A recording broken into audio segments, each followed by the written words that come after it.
नमस्कार, मैं अंजना स्वागत करती हूँ आपकी अपने संस्था UGC net JRF with Anjana. मैं रिसर्च पीवाईक्यूज जो करवाई थी वो अधूरा था और आज मैं उसको सर्वेक्षण अनुसंधान को जो बाकी बचे हुए क्वेश्चन थे उसको मैं आज आपका क्लियर करूंगी। ठीक है, तो जहां तक मैंने करा दिया था और अब जहां से हम करने वाले हैं, जो नए आए हैं, ये जो नया से ये वीडियो देख रहे हैं वो एक बार फिर इस वीडियो को शुरू से देख लेंगे, क्योंकि मैंने बहुत अच्छी तरीके से सर्वेक्षण अनुसंधान की व्याख्या की है। इसी तरह बहुत सारे अनुसंधान, जितने भी अनुसंधान होते हैं सभी के बारे में डिटेल से जानेंगे, डिटेल से उसके क्वेश्चन सॉल्व करेंगे, डिटेल से जानेंगे, जो कि आपके पढ़ाई में जो भी जीके का क्वेश्चन हो, कोई भी एग्जाम हो, आपका टीचिंग और रिसर्च से जुड़े क्वेश्चंस होते ही होते हैं। तो इस अनुसार आपके सारे सवालों के जवाब भी मिल जाएंगे और आप उसको बेहतर ढंग से जान पाएंगे। अब चूंकि केस स्टडी अनुसंधान के किस प्रकार की त्रुटि सबसे आम होती है, केस स्टडी अनुसंधान में किस प्रकार की त्रुटि सबसे आम होती है, एरर। शोधकर्ता का पक्षपात, रिसर्चर बेस, यादृच्छिक त्रुटि, रैंडम एरर, गणितीय त्रुटि, मैथमेटिकल एरर, केवल तकनीकी त्रुटियां। ठीक है, अब इसमें जो है एक एक विकल्प को समझेंगे, क्योंकि मैं यहाँ पे रिकॉर्डेड रिकॉर्डेड क्लास दे रही हूँ, ये आपकी लाइव क्लास नहीं है। तो रिकॉर्डेड क्लास के अनुसार हमारा सही विकल्प हो जाएगा ए। अब शोधकर्ता का पक्षपात, अब हम इसे जानेंगे कि शोधकर्ता का पक्षपात केस स्टडी अनुसंधान के मुख्य रूप से किस प्रकार की त्रुटि आम त्रुटि है। तो इसमें क्या होता है, इसमें डेटा का संग्रह और विश्लेषण काफी हद तक शोधकर्ता के दृष्टिकोण, व्याख्या, अवलोकन पर निर्भर करता है। शोधकर्ता जो होता है इसमें, वो अपने पूर्वाग्रह, विचार, अपेक्षाएं, अनजाने में परिणामों को प्रभावित करते हैं। यही कारण है कि त्रुटि सबसे आम मानी जाती है, क्योंकि इसमें इसमें सबसे सरल भाषा में अगर इसको समझेंगे, सरल भाषा में भी मैं इसको समझा दूंगी आपको, क्योंकि ये जो लैंग्वेज होता है हिंदी, हिंदी जब मैं हिंदी की भाषा में आपको समझाऊंगी तो वो थोड़ा सा आपको सुनने में किस तरह से होगा, ये क्या है, कौन सी पक्षपात होते हैं शोधकर्ता का, कौन रिसर्च बेस पे कौन से पक्षपात होते हैं। तो सबसे पहले केस स्टडी क्या होती है, एकदम सरल भाषा में। केस स्टडी किसी किसी भी व्यक्ति, घटना या ग्रुप का गहराई से अध्ययन, एकदम प्लेन भाषा में, किसी भी व्यक्ति, घटना, ग्रुप का गहराई से अध्ययन, ये होता है हमारा केस स्टडी। ठीक है, अब इसमें क्या होता है कि इसमें गलती क्या होता है, गलती क्या होता है, ये जो शोधकर्ता का पक्षपात है, जैसे रिसर्च में कोई बड़ी गणना, गणितीय, मैथ या मशीन काम नहीं होता। शोधकर्ता खुद चीजों को देखता है, लोगों से बात करता है, फिर उसका हिसाब से निष्कर्ष निकालता है किसी भी चीज में। अगर केस स्टडी में त्रुटि सबसे आम होती, तो इसमें पक्षपात क्या होता है, अब शोधकर्ता की ये सोच पर निर्भर करता है कि इसलिए मुनफिना अनजाने में अपनी पसंद नापसंद वो सोच पर निर्भर करता है। तो इसलिए बहुत मुमकिन है, उसकी सोच पर भी निर्भर करता है। जैसे कोई भी व्यक्ति घटना घट रही है, उसके आधार पर वो उसका निष्कर्ष निकाल रहा है। तो ये अधिकतर उसकी सोच पर भी निर्भर करता है कि वो जिस तरह के माहौल में पड़ा है, उसका जो पसंद है, उसका नापसंद है, या उसका पूर्वाग्रह में कोई घटना उसके साथ घट चुकी है, वही घटना हो रही है। उस आधार पर भी, जैसे हम कहते हैं कि किसी लड़की के बारे में हम सोचते हैं कि अरे उसके साथ ये हुआ था, अब इसी तरह की घटना हम देख लेते हैं। तो दोनों घटना जब सेम आ जाते हैं, उसके आधार पर हम अपना नतीजा निकाल लेते हैं, नहीं ऐसा होता है। क्योंकि अभी मीडिया में काफी चल रहा है कि लड़कियां लड़कों ढकेल दे रही हैं, या फिर अभी जो घटनाएं आपको चल रही है मीडिया में, तीन चार घटना, ड्रम वाली घटना, फिर अभी ढके खाई से ढकेलने वाली घटना। तो उस तरह की घटना जब हम नया देखते हैं तो नहीं, ऐसा तो लड़कियां करती हैं।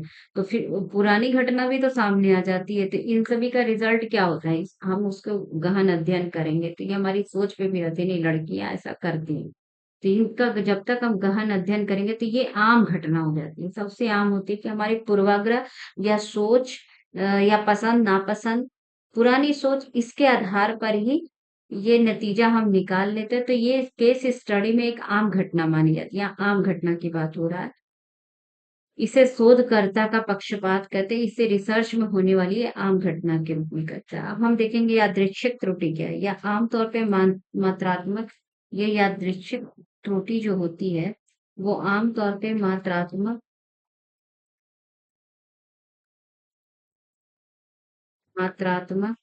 या,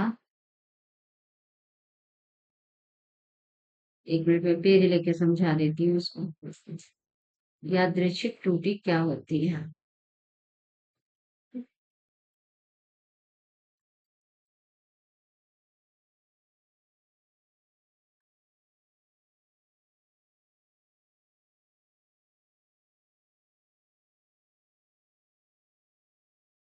मात्रात्मक, क्वांटिटेटिव, जो इंग्लिश के बच्चे होंगे उनके लिए बता देती हूँ।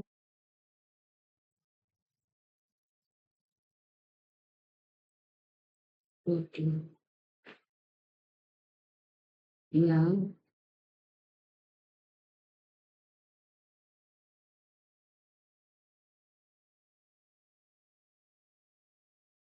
सांख्यिकीय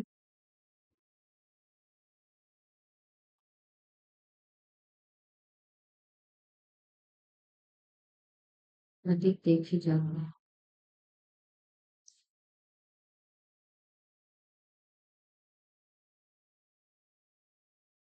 जहाँ रैंडम स्पेलिंग बड़े डेटा सेट का उपयोग होता है।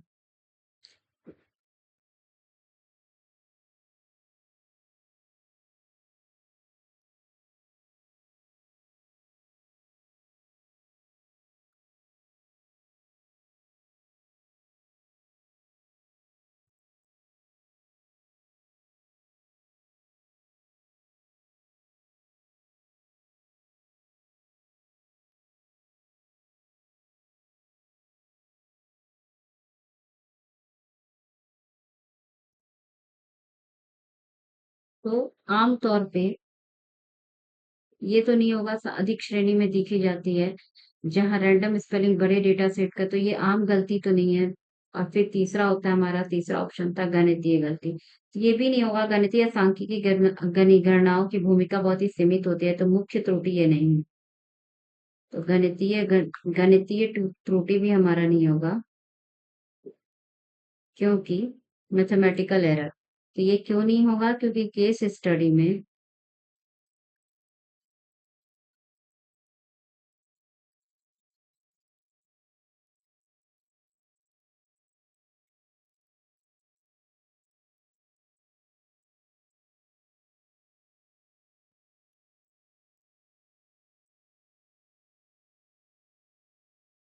सांख्यिकीय गणनाओं की भूमिका बहुत सीमित होती है। इसको मैं और आसान भाषा में आपको समझा दूंगी। सीमित होती है, तो ये भी आम त्रुटि, आम गलती नहीं है।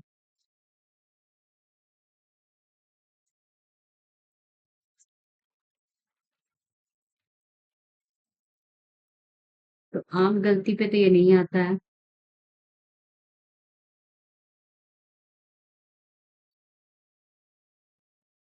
फिर हमारा फोर ऑप्शन क्या कहता है, केवल तकनीकी त्रुटियां, तो केवल तकनीकी त्रुटियां भी नहीं होगा।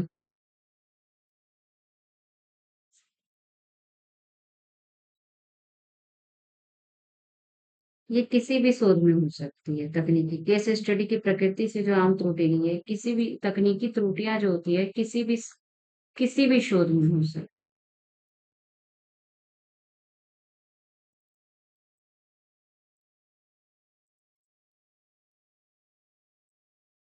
सकती है। तो ये भी आम गलती में आपका नहीं मिलता है। तो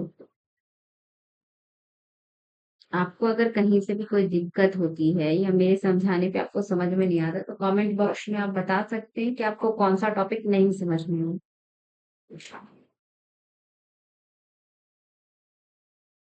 ठीक है।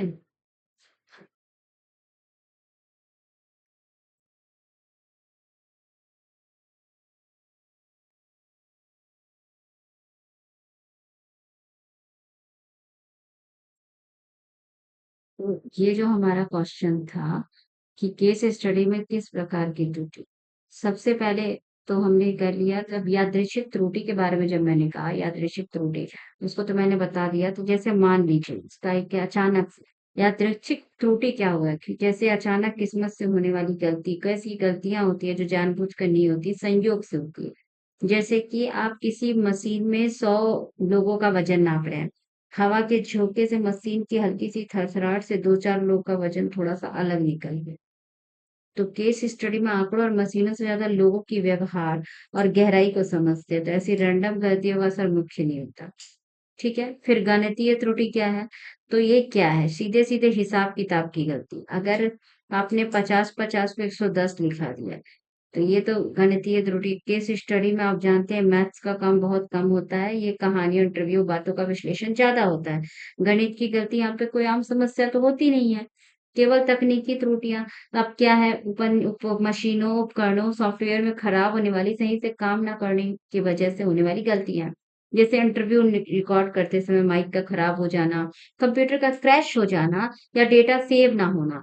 अब तकनीकी दिक्कतें किसी भी काम में आ सकती है, लेकिन इसमें रिसर्च के अंदरूनी कमी नहीं कर सकते। केस स्टडी दिमाग की समझ से चलती है।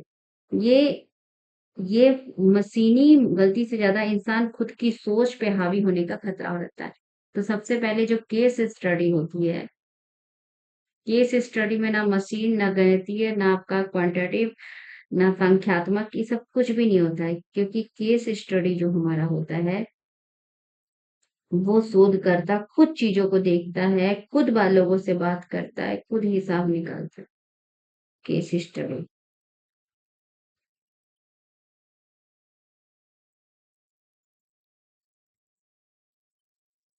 ये मशीनों से ज़्यादा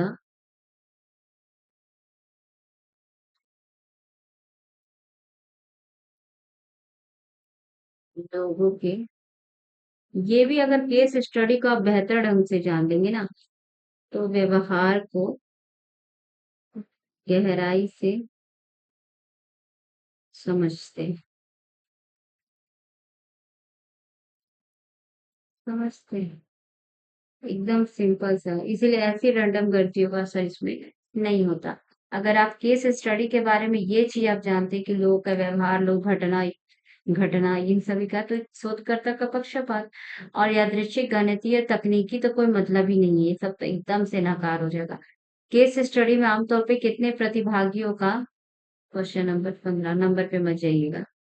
केस स्टडियों में आमतौर पे कितने प्रतिभागियों का अध्ययन किया जाता है? एक ही व्यक्ति या कुछ विशिष्ट प्रतिभागी, बड़ी संख्या में लोग, केवल नियंत्रित समूह, पूरे देश की जनसंख्या। केस स्टडी में कितने प्रतिभागियों का अध्ययन किया जाता है? अभी ये जो सवाल हुआ आपका, तो केस स्टडी के बारे में जैसे कि हम जानते हैं व्यक्तियों के व्यवहार, घटना, समूह, मतलब किसी भी चीज को, घटना, व्यक्ति और किसी भी चीज को गहराई से अध्ययन करना है, व्यक्तियों के व्यवहार को अध्ययन करना है। एक व्यक्ति जैसे, अब इसका एकदम सॉल्व में केस स्टडी में किसी बड़ी भीड़ पर रिसर्च नहीं की जा सकती। तो सबसे बोला बड़ी संख्या में लोग तो नहीं, भीड़ पे नहीं है। ये एक व्यक्ति, छोटे ग्रुप, खास संस्था, किसी एक घटना को चुना जाता है, उसको पूरी गहराई से। ये सिर्फ एक व्यक्ति,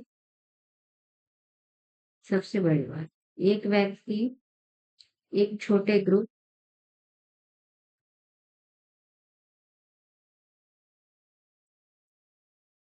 एक खास संस्था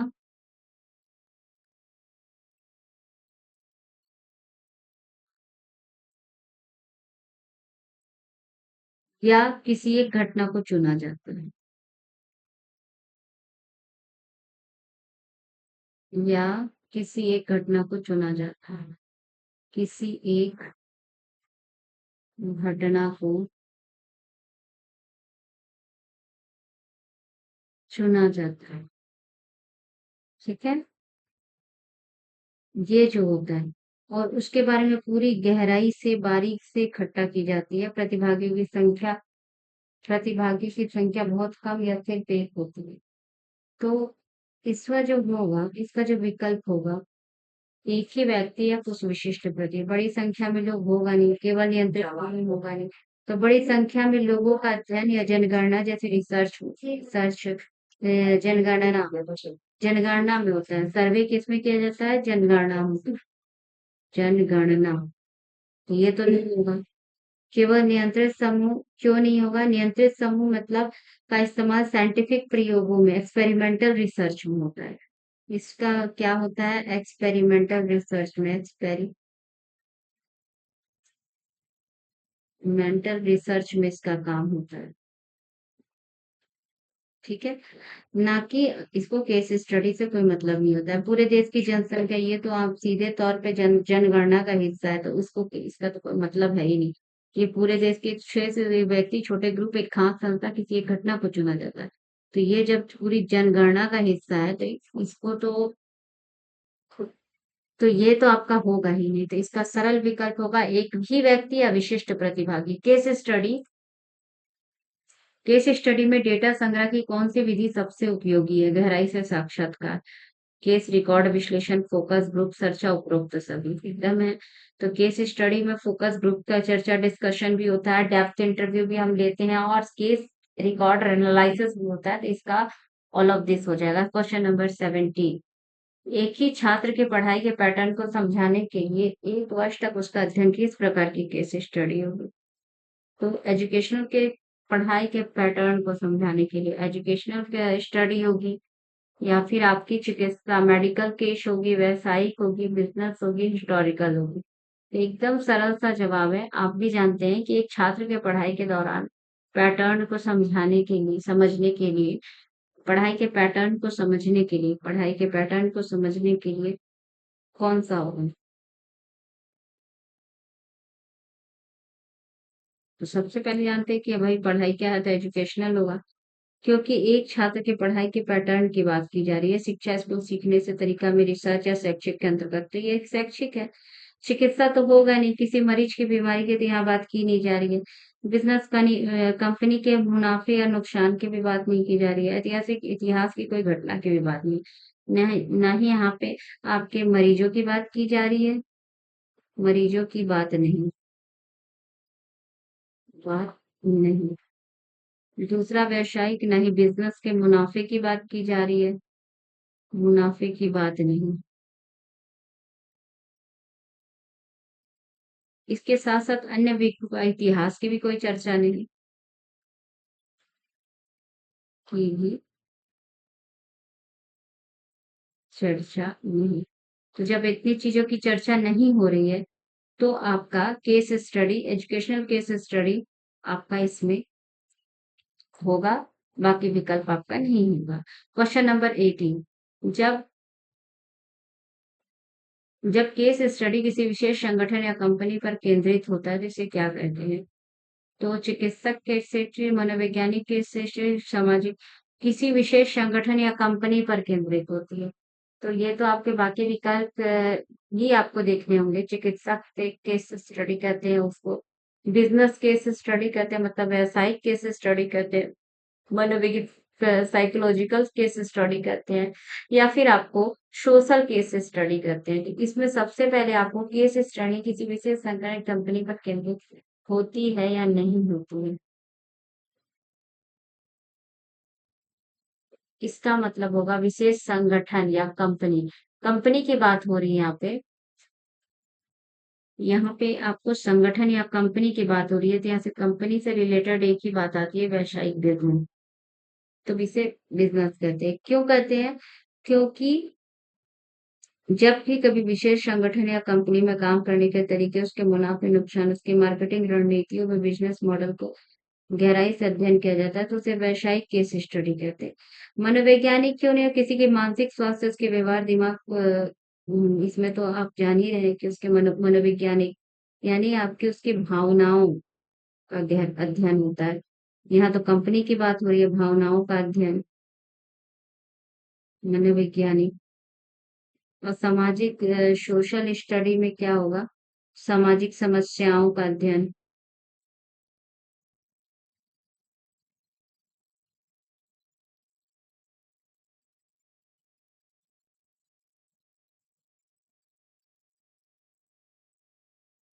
ये तो कंपनी का बात हो रही है, संगठन की बात हो रही है।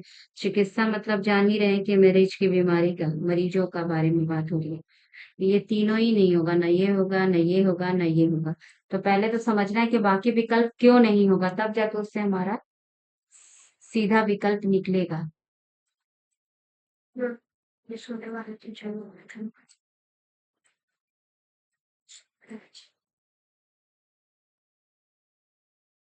ज्यादा बता दो। केस स्टडी अनुसंधान के कितने मुख्य प्रकार होते हैं? केस स्टडी अनुसंधान में कितने प्रमुख प्रकार होते हैं?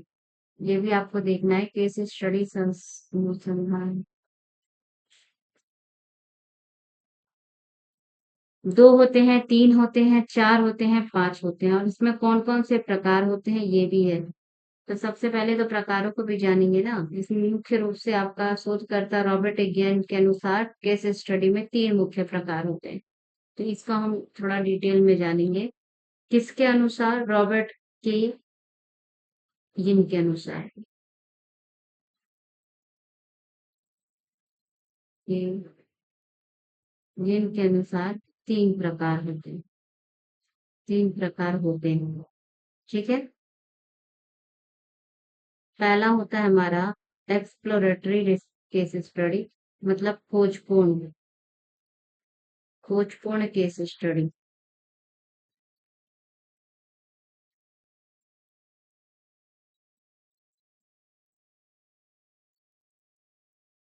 दूसरा वर्णनात्मक डिस्क्रिप्टिव केस स्टडी, वर्णनात्मक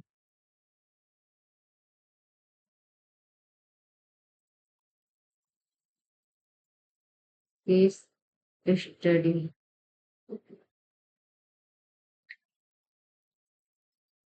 तीसरा होगा व्याख्यात्मक केस स्टडी, व्याख्यात्मक केस स्टडी। अब खोजपूर्ण केस स्टडी क्या होता है? जब किसी विषय या घटना के बारे में बहुत कम जानकारी, बहुत कम जानकारी है और हमें शुरुआत से जानना होगा, तो वो होगा हमारा खोजपूर्ण। वर्णनात्मक क्या होता है? इसका उद्देश्य क्या होता है? पूरी बारीकी से वर्णन करना होता है। यह दिखाता है, ये मतलब कोई भी चीज का जब हम स्टडी करते हैं तो बारीकी से अध्ययन, बारीकी से वर्णन करना, कैसे हुआ, क्या हुआ, पूरा वर्णन करना। और व्याख्यात्मक कहता है कारणों का पता लगाना। बारीकी से वर्णन तभी तो करेंगे जब उसके कारणों का पता लगाए। क्यों हुआ, कैसे हुआ,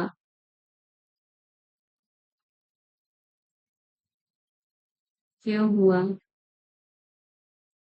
कैसे हुआ।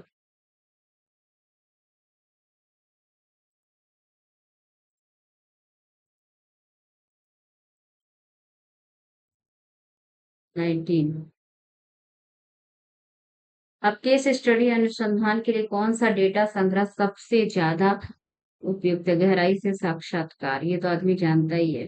डेप्थ इंटरव्यू सबसे ज्यादा, क्वांटिटेटिव टेस्टिंग, कंट्रोल्ड एक्सपेरिमेंट नहीं होगा, रैंडम सर्वे नहीं होगा।